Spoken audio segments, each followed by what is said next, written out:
Good morning friends. आज का हमारा जो टॉपिक है वो है वेस्टर्न ब्रिज। आज हम वेस्टर्न ब्रिज की जो डायग्राम है वो देखेंगे और उसमें जो रेजिस्टेंस है गैल्वेनोमीटर वो सब कैसे कनेक्ट होता है वो देखेंगे और गैल्वेनोमीटर का यूज़ क्या होता है और ये जो पूरी की पूरी सर्किट बनेगी वेस्टर्न ब्रिज की उसका यूज़ क्या है वो भी हम देखेंगे। सबसे पहले हम वेस्टर्न ब्रिज की जो सर्किट है वो ड्रॉ कर लेते हैं।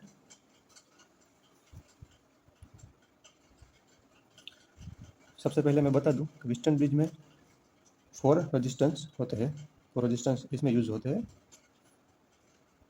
और बेसिकली जो वेस्टर्न ब्रिज है उसका यूज़ इन 4 रेजिस्टेंस में से अगर किसी एक अननोन रेजिस्टेंस है तो आप उसको डिफाइन कर सकते हैं।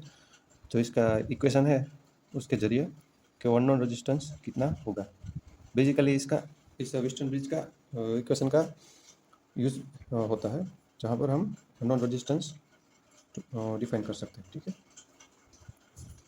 तो यहाँ पर हमारा बीच में गैल्वेनोमीटर कनेक्ट होगा और ये जो 4 रेजिस्टेंस है उसको हम इस पहले रेजिस्टेंस को P Q और इसको R और S नाम दे देते हैं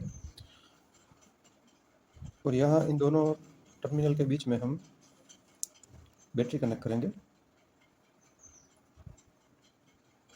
यहाँ पर होगा पॉजिटिव टर्मिनल और नेगेटिव टर्मिनल यहाँ पर कनेक्ट होगा।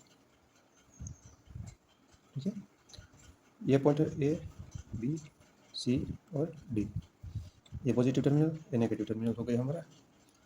अब करंट पॉजिटिव टर्मिनल से नेगेटिव टर्मिनल की ओर मूव करेगा, फ्लो होगा, यानी कि इस डायरेक्शन में करंट फ्लो होगा और ये पूरी सर्किट ख़त्म करके एक लूप बनाएगा, वापस नेगेटिव टर्मिनल पर आ जाएगा।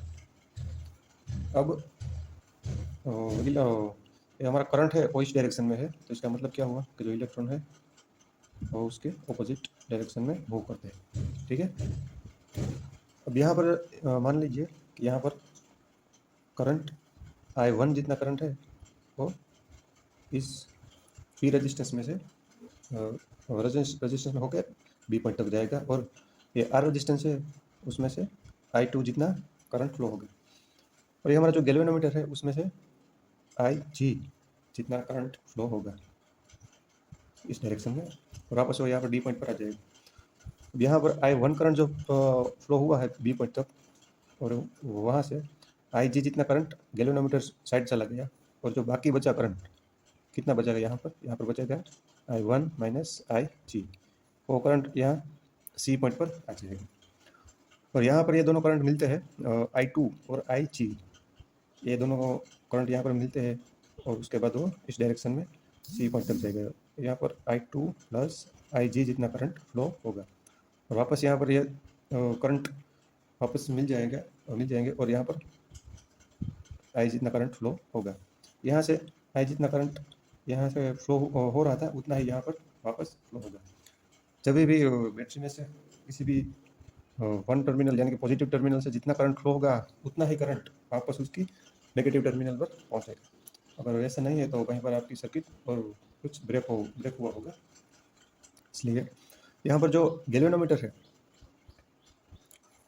गैल्वेनोमीटर का यूज़ ये है कि गैल्वेनोमीटर हमें करंट की डायरेक्शन पे भी दिखाता है और कितना करंट फ्लो हो रहा है वो भी दिखाता है। हम देखें तो गैल्वेनोमीटर के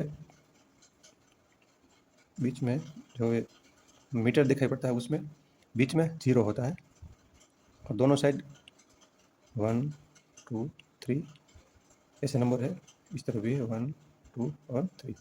इसका मतलब ये है कि अगर इसका जो पॉइंटर है वो हमें मानिए कि 1 पर दिखा रहा है अभी और उसके बाद थोड़ी देर बाद हम बैटरी में कुछ चेंज करते हैं तो पॉइंटर हमें मानिए कि इस तरफ दिखा रहा है। तो इसका मतलब क्या हुआ कि जो पहले जो करंट फ्लो हो रहा था अब उस करंट की डायरेक्शन चेंज हो चुकी है। पहले मानिए कि ये कोई सर्किट है, हम यहाँ छोटी सर्किट ड्रॉ करते हैं।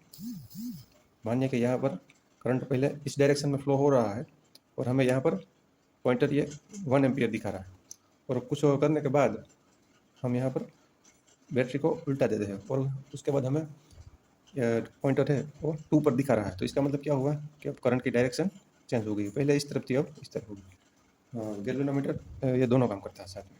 अब ये जो व्हिस्टन ब्रिज है उसका इक्वेशन हम यहाँ पर लिखते हैं, P divided by Q is equal to R divided by S, then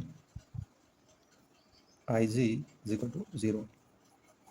यानी कि जब गैल्वेनोमीटर में से करंट फ्लो नहीं होगा, यानी गैल्वेनोमीटर में से 0 करंट फ्लो होगा, तब हमें व्हिस्टन ब्रिज का ये इक्वेशन मिलता है। तभी व्हिस्टन ब्रिज बैलेंस हुआ होगा। और जब व्हिस्टन ब्रिज बैलेंस हो गया है, तब PQRS इन चारों में से किसी भी एक रजिस्टर का हमें वैल्यू नहीं मालूम है, मानिए कि अननोन है, तो बाकी 3 का वैल्यू हम इस पर डाल के अननोन रजिस्टेंस का वैल्यू डिफाइन कर सकते हैं। इस तरह व्हिस्टन ब्रिज यहाँ पर यूज़ होता है।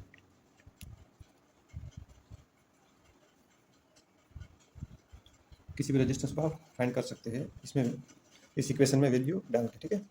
तो बेसिकली व्हिस्टन ब्रिज का यही यूज़ है।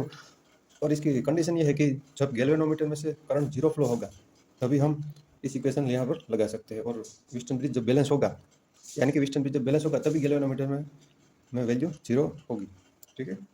Thank you friends.